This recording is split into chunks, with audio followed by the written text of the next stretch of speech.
Hello, everyone. I'm Kate Tucker, and I am welcoming you to week 46 of Reasons to Hope. We have been at it for a while now. We are so close to 52 weeks of writing the Book of Hope together, taking time each week to note what we are thankful for, and gathering every Monday on Instagram for a conversation around hope. What's giving us hope? So last week, I was walking in the woods when Jessica and Charlie Lemon were talking on Reasons to Hope, and he was sharing his powerful story, and just as they finished, I walked into this clearing, and the sun was shining so brightly. You know that autumn sunshine where it's right as the day is about to hit dusk, and it's just so intense coming from the west. And as I looked into the light, I seriously thought I was being blinded, and I looked over to the corners and along the path, and it was so inky, deep, dark along the path on the corners. And it struck me as really a picture of how intense the spectrum of hope can be, that we can experience these moments of light and revelation and joy, but at the same time there's always this contrast, and there's hope even in the darkness and in the sorrow, and we can find hope. And so finding space to hold space for hope is this sort of tension, this complexity that we're always working out, especially in times like these. So I know we've been talking a lot about that throughout the year, and we've also talked about some people who are really great at holding space for hope in my life and a lot of the lives of artists across the country. There is a place called Porter's Call in Nashville. We had the privilege of having Al Andrews, who founded Porter's Call, join us back in June for Reasons to Hope. And you probably got to hear all about their mission. So today I'm really excited to actually invite another one of the Porters, someone who has held so much space for hope for me in my life, taking me through some counseling in the past, and continues to do that for artists in Nashville. And we're going to hear from her on how she does it, what hope means to her. And I'm going to invite Beth Barcus now to join us. Just one moment.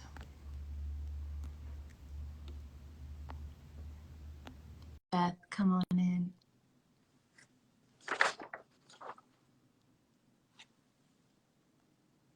Hello to everyone else here. It's so good to see you. Hello. Hey, It's so good to see you. so good to see you, Kate. Your hair has gotten so long. It's pandemic hair. I just don't go to the salon very often. That's my strategy. I was like, I just don't go very often, so it Living grows. wild and free. Yeah.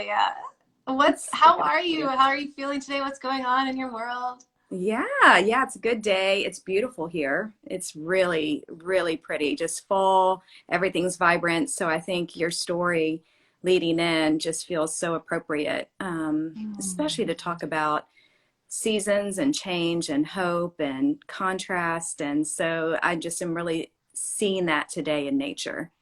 Yeah. Well, I mean, I feel like that's something we've definitely talked about many times, but when we talked about it last, you said something about living life in Technicolor, and we started talking about all the contrast, and then I think you took it into this area of voltage, and you had this really cool metaphor. Do you remember what we were talking about? Well, I mean, I would say, really tagging on to your comment, and just the way you were describing your walk is what got me thinking. And I realized that I often will talk about seasons when it comes to people walking in struggle, because obviously with what I get to do every day, I get to enter into people's stories, and it's a gift, and it always gives me perspective. So I can actually do my own inventory. And so when we talk about contrast, what I think is one of the most stark contrasts is when things are dark, when we're in a season of winter, so to speak, metaphorically, it feels like there's no hope. It feels like there's no life. It just feels like it's full of sorrow, full of loss. And what I think is really beautiful, that we even see in our seasons, depending on where we live. If we live in, a one season state, it's a little different. But for the most part, we see these seasons of change that really on the other side of winter is spring. And so the trees that looked dead are now alive and blooming. And so, so I would say that the contrast that I always use is I say often suffering is the birthplace of hope. And that has been a way in which I've tried to view through those lenses, even for myself personally, as well as those I get to meet with on a daily basis, is just holding that hope alongside of the suffering. But I do believe that that contrast of the dark, the hard, the winter makes the spring more vibrant. Mm-hmm. It's cool that you're using these season metaphors because I know I'm blinding you guys with this light. Literally right now, I'm blinding you with the light. I remember, I feel like you are you have such a cool mind, Beth. You have this like way of using metaphor and magic markers to like bring together these moments of truth for people, for me at least. And I think that a lot of that also I've known that, you know, there's times when you've shared where you will take somebody outside or do something that's like more connected with nature in a visceral way, or, you know, so taking that metaphor and making it actual like reality around us. Tell me more about how you find hope in nature and the connection there. Yeah. Well, I mean, for me personally, I definitely find hope in nature, whether it's, you know, taking a long walk and actually gathering things from nature, whether it's pine cones and decorating the house with pine cones, or taking the leaves and crumbling them in my hands, or what have you. There's, from a personal level, it helps me to get grounded. Even if it's just literally stepping outside and taking my shoes off and putting my feet in the grass.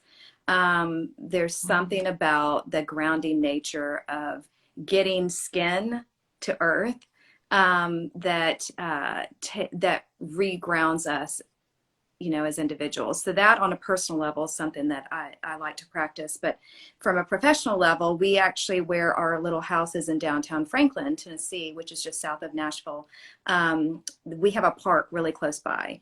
And so there are times where, one probably more recently, I guess it was about a month ago, the weather was great. And there was a girl that was really trying to process through things that she was carrying and wanting to let it go.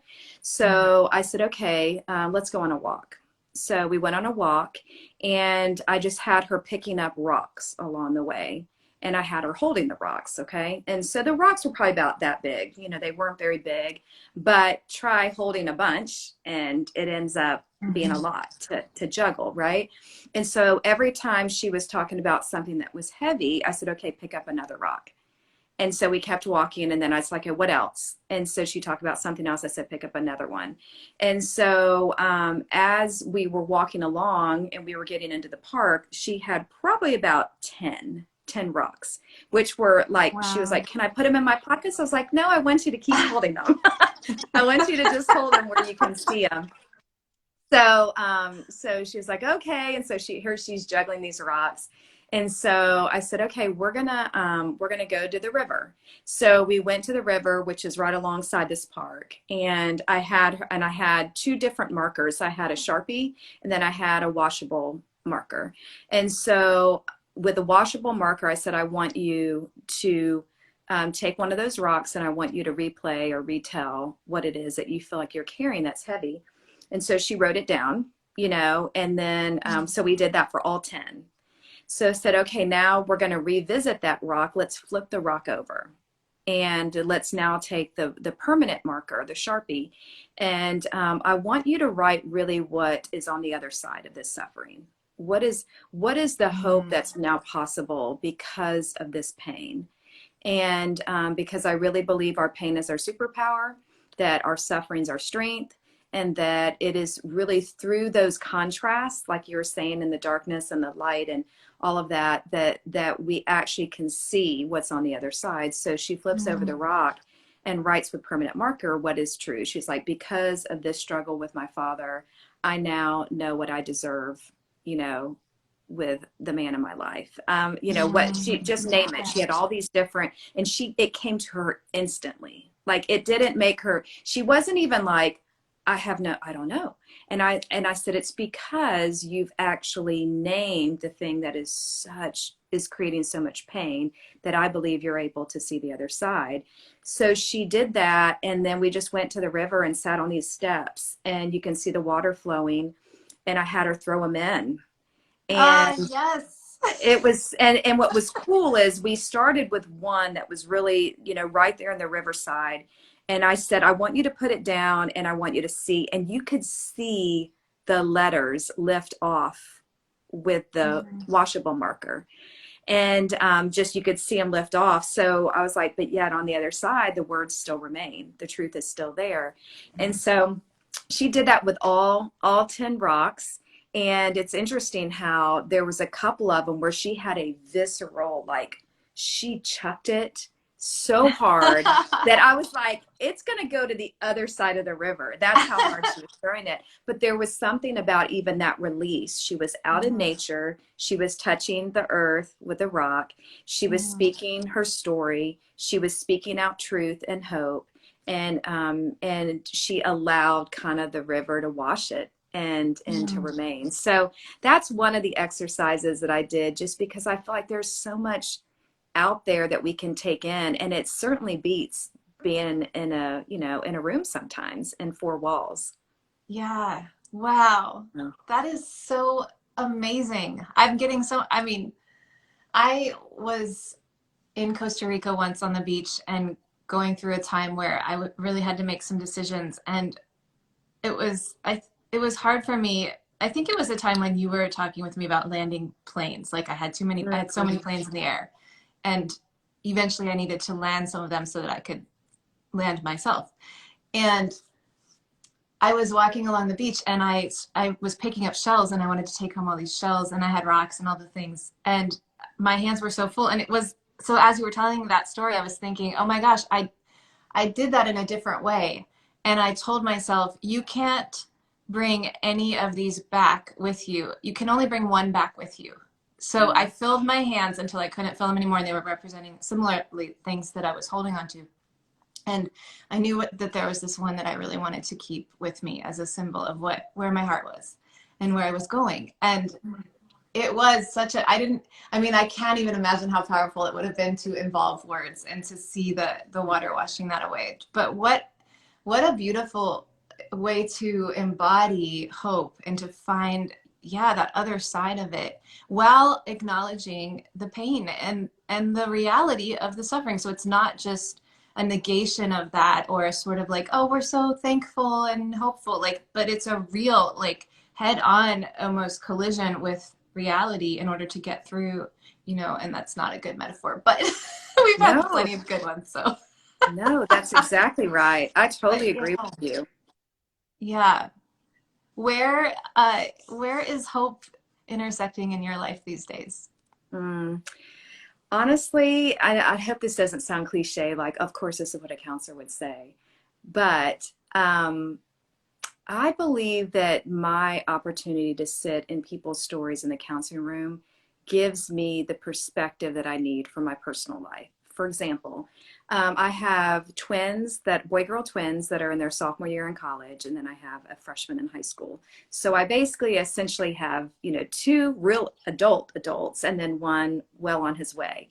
And we just had such easy seasons with our kids for some reason. We just really kind of hit the jackpot.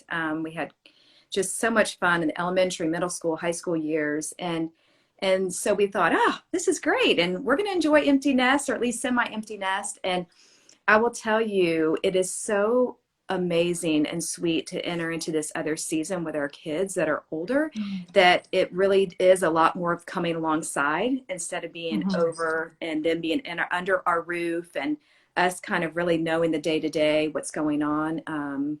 So I've had to really release a lot. I think I realize how much I am controlling because when they're in my nest, I can control like where things are and what's going on. And now that they're not spending the nights here, they're in college, it's just the letting go has been both sweet, but also very revealing for me, of myself, of just that have to hold it loosely. I have to Mhm. hold them loosely. And so anytime they go through seasons where I just get a little worried, and or what have you, the people that I get to visit with within my office are sometimes as young as my kids. They're as young as 18, 19. And so now there's a lot of people that are in their 20s and 30s and 40s as well. But I do see some younger people as well, and I see them really wrestling. I see them going through some hard stuff, and then I also see the genesis of their struggle, and then I see where it takes them, Mhm. and that gives me so much hope for my kids to go, okay, my goal should never be to eliminate any pain or suffering for them, even decisions they may make that are poor. I just have to, if I can relinquish and surrender that, Mhm. I can just trust the process and see that there's so much hope on the other side because of the character that's going to be built in them as a process of going through these hard things. So hope is really intersected for me with my personal life and the way that I kind of hold tightly to my kids.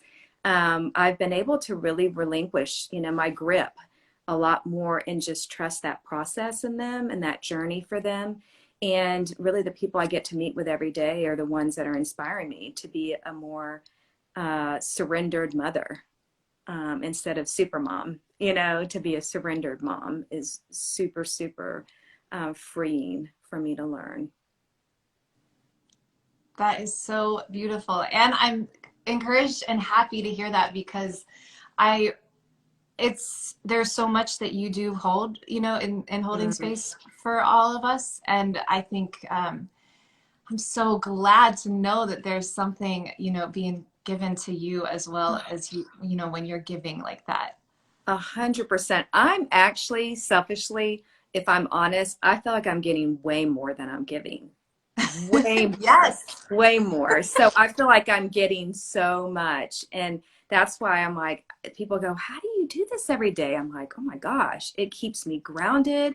It keeps me, far more centered, far more steady and surrendered than if I were just kind of out on my own doing a job that didn't keep me, in this space. Mm. So I gain way more than I feel like I give.